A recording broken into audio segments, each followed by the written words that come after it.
Prince Turki Al Faisal, thank you so much for having us at your place. We are so delighted to have you on the Capitol Show.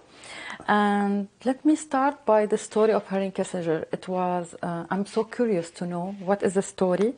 I know in 1973 there was like oil ban, and the situation between Saudi Arabia and USA was a little bit on the edge. I don't know if that's correct. And how we can compare the situation at that time and just now. أولا بسم الله الرحمن الرحيم. Thank you very much, Ms. Malouf, for having me on your show. It's a privilege. Thank you so much. The 1973 oil embargo, of course, affected not only the United States, but the world in general. At the time, if you remember, in the war, Egypt and Syria launched the military attacks on Israeli positions in the Arab-occupied territories in this Suez Canal front and the Golan Heights.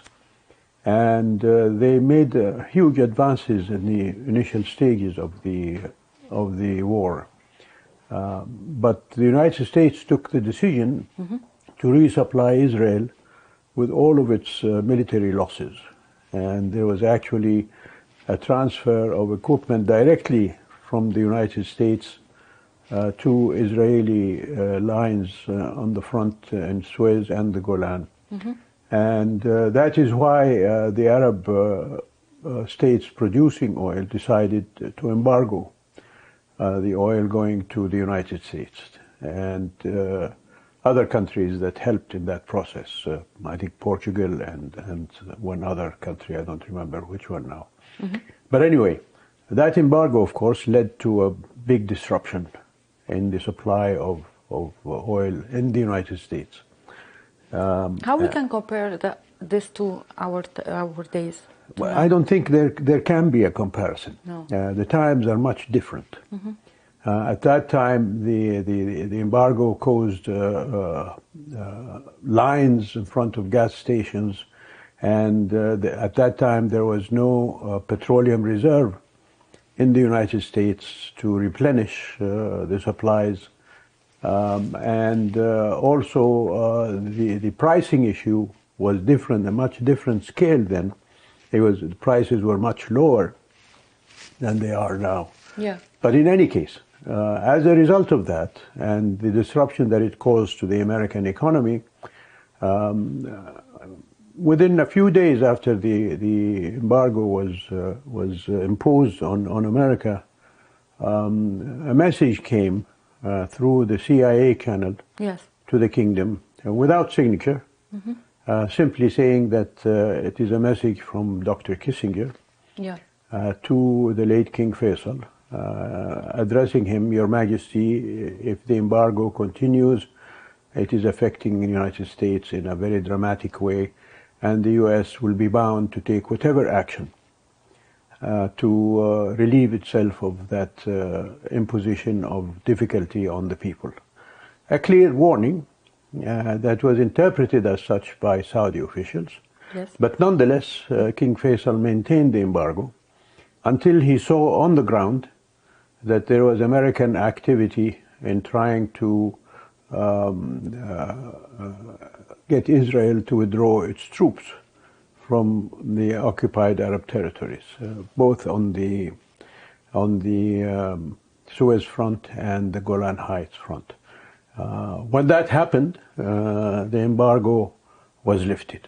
Why always U.S. blame Saudi Arabia for? Well, indeed, Saudi Arabia, and the interesting thing is that 2 years before the war, from 1971, when the late King Faisal visited President Nixon here in Washington, he talked to President Nixon about the need to resolve the Israeli occupation of Arab territories, and that, in the king's view,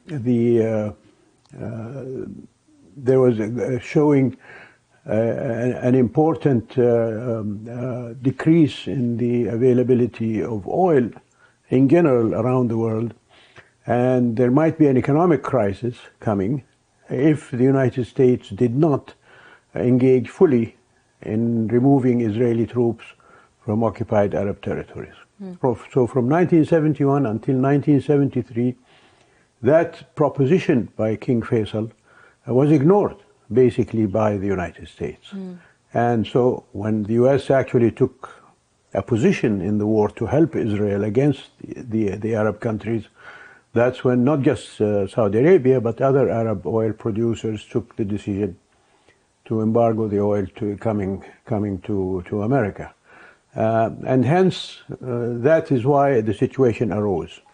But within a few short weeks after the lifting of the embargo in 1974, just a few months after the start of the war itself, a Saudi delegation was invited to come to the United States by President Nixon, led by the late King Fahd, who was then the Deputy Prime Minister, and an agreement of cooperation was signed between Saudi Arabia and the United States. Recently you said that there is no reason to turn our backs on each other. Absolutely. Do you think that this relationship is on the edge between these two countries? I don't think so. To put it in those dramatic terms, I think would give it much more of a heightened sense of problematic situation. But we have had a disagreement with the United States, as has happened in the past, and I told that story about Mr. Kissinger and the embargo to show that even though we had that disagreement, which was much more significant in terms of American intent towards the kingdom, yet the relationship remained strong to allow for a cooperation agreement to be signed soon after that disagreement was resolved. Yes. And nowadays, of course, the agreement was, the disagreement was over whether the decrease in production of oil from the OPEC plus countries will raise the price of oil so badly that it will affect not just the economy of the United States, but the world. But also the whole world. And as has been proved, I think, quite clearly, that rise in oil prices has not happened. So I think the Saudi position has been confirmed by events that there was a need to take action to stabilize prices, rather than allowing them to fall so badly as they did a couple of years ago. If you remember, prices went into the negative scale, where oil companies were actually giving money to consumers to take up oil production. What changed after the visit of President Biden to Saudi Arabia? Did we witness now kind of a collaboration between?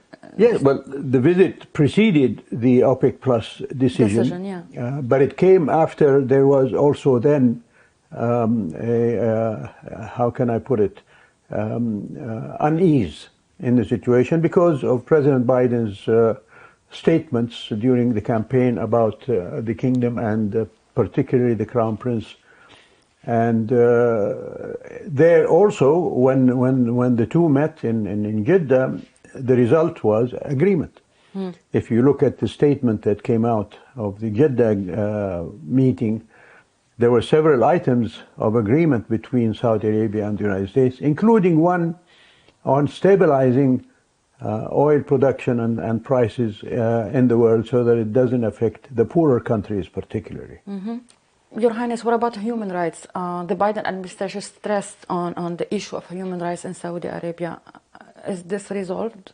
Well, when he did that in the meeting with Crown Prince Mohammed, the Crown Prince responded that the United States had its own issues of infringement on human rights. And he mentioned the Guantanamo Bay prison and other such issues. And that these were issues for internal resolution by the people of each country, and that others should not interfere in that sphere. You said you must, or Israel must be under sanctions. what is the point of view toward Israel, the Saudi vision toward the relationship with Israel? I cannot speak for the government. This must be plainly made. I'm not a government official, but what I have seen from Saudi public announcements from the king and the crown prince is that the Palestinian people are still under occupation by Israel, in spite of United Nations resolutions. And there were several resolutions, resolution going back to 1947 when the first resolution of the creation of Israel took place. There was one. That resolution also called for the creation of a Palestinian state. That has not been implemented. The 67 war, which led to the Israeli expansion into the Sinai and the Golan Heights, Resolution 242 and 338 were supposed to resolve that issue. That was not resolved. Israel has not implemented those resolutions, and subsequent resolutions as well on the issue of Jerusalem, etc., etc. So, whereas aggression in other places of the world, as more recently Russian aggression against Ukraine, for example, has been sanctioned by the United States and European countries. Yet the Israeli aggression against the Palestinians and the other Arab countries, Syria and Egypt and so on, have not been sanctioned by the United States or Europe. That's what I was called for. But now we have the fact that Israel is a state and we have the Abraham Accords. Do you think that Saudi Arabia will join these accords? Well, the Abraham Accord did nothing for the Palestinians. It was mostly a recognition by some Arab states of Israel and establishing diplomatic relations with them, as Egypt and Jordan had done before. And of course, these states had every right to do that. But nonetheless, the Palestinian people still live under occupation, and it's military occupation. And you see every day manifestations of the ill treatment that the Israelis mete out to the Palestinians. And just yesterday, I think, or the day before, the United States, for example, declared that it was going to investigate the death of that American Palestinian journalist, I forget her name. Shireen yes. But that shows you, Yani, that Israel's occupation leads to such criminal acts as the assassination of the journalist. You don't see that the Abraham Accords are the first step for peace in the Middle East? It was peace between Israel and those Arab states.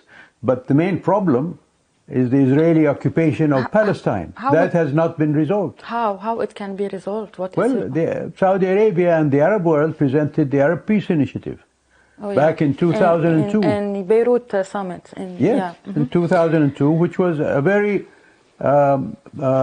equitable quid pro quo. Israel would withdraw from Arab territories in return for Arab recognition of Israel. Okay. You criticized the Western double standard regarding the Russian-Ukrainian war. How do you evaluate this war? How it can end? Do you think Russia will use or Putin will use nuclear tactic weapons? What is your point of view? I really don't have a point of view because I don't know much about what is going on in Ukraine. I know there is aggression by Russia on Ukraine. Saudi Arabia voted at the United Nations General Assembly resolutions condemning that attack and to maintain also the territorial integrity of Ukraine. And the kingdom gave aid to Ukraine in the range of something like $400 million, if not more. And also as a result of Saudi diplomacy, prisoners of war were released by Russia, including American citizens, British citizens, and Ukrainian citizens. So that is the official position of Saudi Arabia on Ukraine. How that is going to end, I really don't know.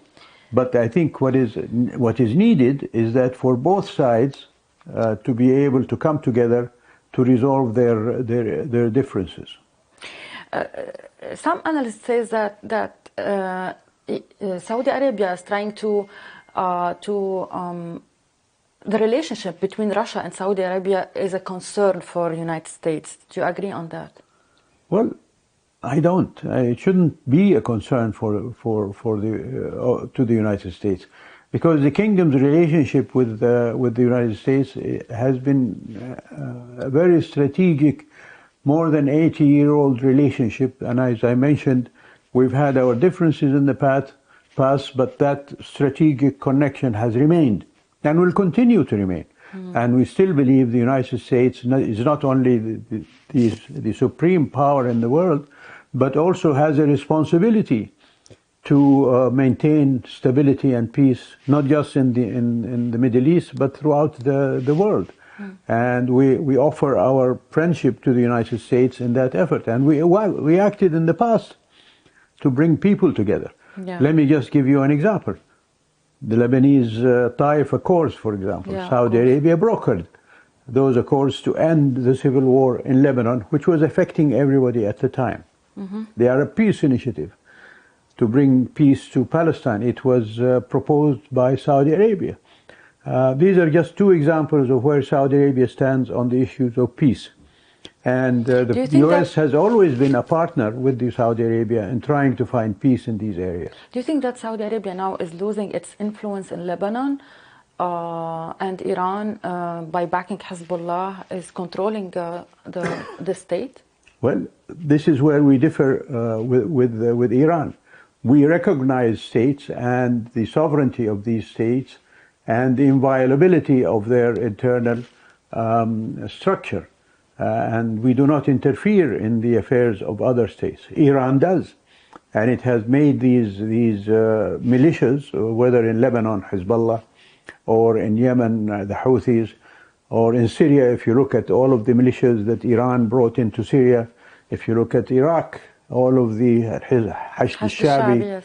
and others, and Iran's activities in Bahrain, for example, to undermine the state. So Iran has extraterritorial ambitions in other states, and it doesn't accept the inviolability of territorial integrity of these states. Saudi Arabia never interfered. So that is a big difference between how we deal with Lebanon and how Iran deals with Lebanon.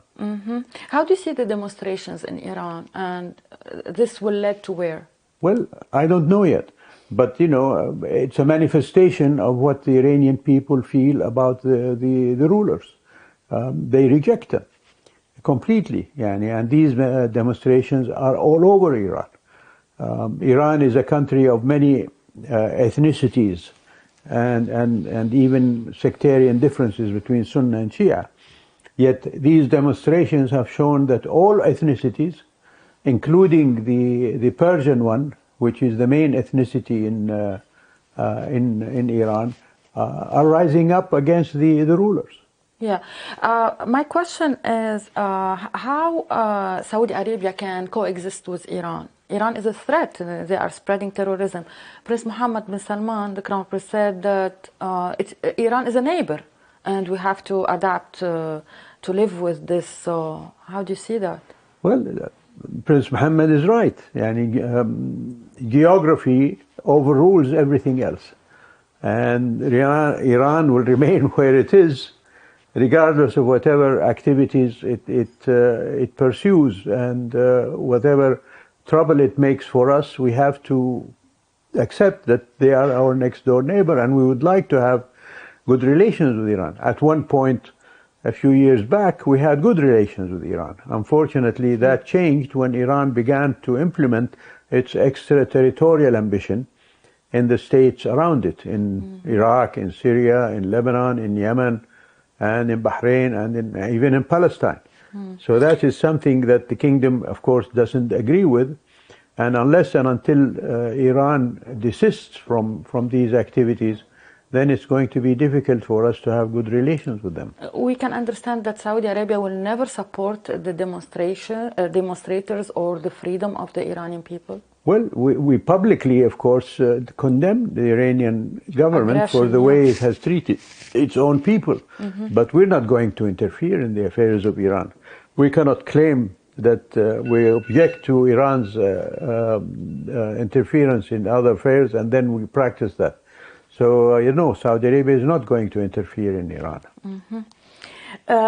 We are witnessing now the G20 summit in Indonesia. Prince Crown Mohammed bin Salman is there, and we know that Riyadh play a big role to help people everywhere, the Islamic world. Right. And how do you see this presence, the role of Saudi Arabia as a big Islamic country? It is a very important role. Yeah, the kingdoms, as an example, I'll just give you an example. Coming out of COVID-19, the pandemic, all the G20 countries have come out with very weakened economies, except Saudi Arabia. Saudi Arabia's GDP growth. Why? Because of the policies that the kingdom took during the COVID-19. Yeah. Saudi Arabia has come out with growth nearly 10% in GDP, whereas other countries even suffered minus GDP. I think the US has come out with 2 point something GDP growth. So it shows you that the kingdom is in the forefront of the countries that are capable of meeting challenges such as the pandemic, which was a worldwide hurricane, if you like, that upset all of the economies of the world. And yet the kingdom managed to survive and come out strong from there. And this is what it can contribute to the world in general. The green energy, the green initiative, also this is a positive policy in the framework of renewable and alternative energy. Where does Saudi Arabia stand here? The kingdom is very much into diversifying its sources of income away from oil and oil products. And of course, renewables are the thing that will enable us to be able to wean ourselves away from oil and gas and extracts of oil. But we're also working on improving the quality of the emissions coming out of the consumption of oil and gas. It is not an issue of either or, but rather a combination of energy sources that we hope in the future will decrease the effects of carbon emissions, and that includes also the green initiative that Saudi Arabia launched 3 years ago to plant more than 1 billion trees in Saudi Arabia, a country of desert and very little water resources, but yet through desalination and other conservation means and modern techniques of irrigation, the kingdom is going to plant 1 billion trees until 2030, I think. So that is how the kingdom is treating with the issue of emissions and things like that. What do you say to the American media accusing the Crown Prince of being a dreamer, that Vision 2030 is only on paper, and Naum is it's like an imaginary place, or the line project? What is? Well, media in general has been very negative on Saudi Arabia. So whatever we do, they're going to be critical of it. But I'll give you an example. In 1975, and the 5-year plan that the kingdom launched after the death of the late King Faisal, the Saudi government announced the establishment of 2 industrial cities. One on the Gulf Coast and in the east, and one on the Red Sea, Al Jubail and Yumbar. And these projects also, at that time, were considered to be imaginary and illusions and delusions, etc. And yet those 2 cities are viable products of Saudi ingenuity and Saudi capability, and they have managed to grow and produce a lot of industries that help the economy, not just Saudi Arabia, but the world. So we don't give much attention to what the media says about our project. On what topics do you agree, as the kingdom agree with, like, for example, the GCC countries like Saudi Arabia and UAE? There is differences, but there is something in common. Well, I think we all have something in common with the GCC. We all abide by the Sharia law in Islam. That is what identifies all the countries in the GCC, where all of them all of us are monarchies. That's a system of government that we share with each other. We're all thriving economies because of the stability and security that each government has maintained for its people. And but we see now that Saudi Arabia and UAE are so close, more close than Qatar or Oman. Well, it's a matter of degree rather than a matter of difference. Yes, maybe now at this moment we're closer to the UAE because, as I said, both countries have adopted similar courses, etc. But we're also close to the other countries. Oman, for example. Talking foreign policy here, well, each country has the right to pursue its own foreign policy. For example, the UAE has joined the Abrahamic Accord. Yeah. We have not. That doesn't mean that we don't share other things that we're in common. We share with Kuwait, for example, has not joined the Abrahamic Accord, nor has Qatar, nor has Oman. Yeah, it was just Bahrain and the UAE. So the kingdom disagreed with those countries on that issue, but nonetheless, we have other issues that we agree on. But despite the اتفاق العلا agreement, we see the media in Qatar still attacking Saudi Arabia. Well, I think it's a work in progress. And both sides, I think, are really sincere in trying to remove these irritants from the relationships, not just between Saudi Arabia and Qatar, but Saudi Arabia, UAE, Bahrain, Qatar, etc. And I think we're succeeding in that. Mm-hmm. And the manifestation of that, as you can see, is the World Cup, for example, in Qatar, mm-hmm. fully supported by all the GCC countries publicly, in spite of the criticism that is being human rights abuses. Well, not just human rights. It's issues of mismanagement, issues of corruption, etc. And all other previous World Cups in the other countries of the world were never treated in that way. Mm-hmm. How do you see the tendency of Prince Mohammed bin Salman to strengthen the Chinese-Saudi relations? Well, it's not just Prince Mohammed bin Salman. Ever since the re-establishment of relations between Saudi Arabia and China back in the 1990s, that's been the aim of both countries. And over the years, because of China's expanding economy and so on, they have now become the largest importer of Saudi energy. And in terms of economy and exchange of businesses and so on, I think China, now has become our #1 trading partner on both sides.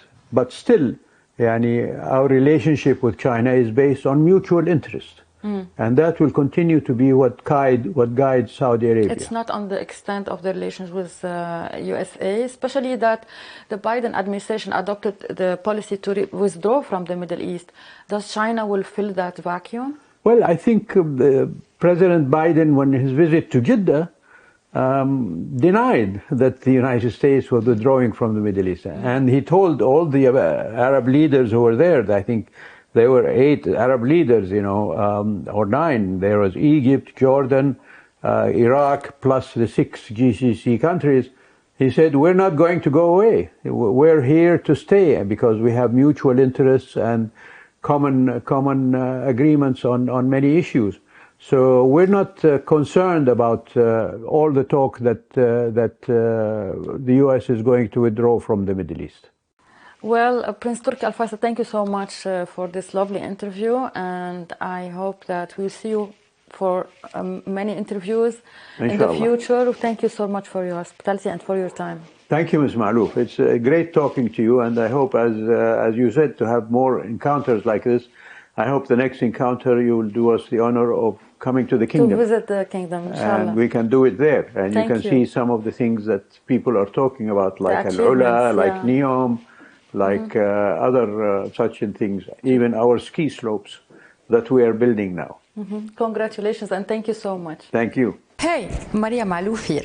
Please click to like and subscribe to Maria Malouf TV YouTube page and catch our hottest interviews and most compelling analysis. You will not get it anywhere else.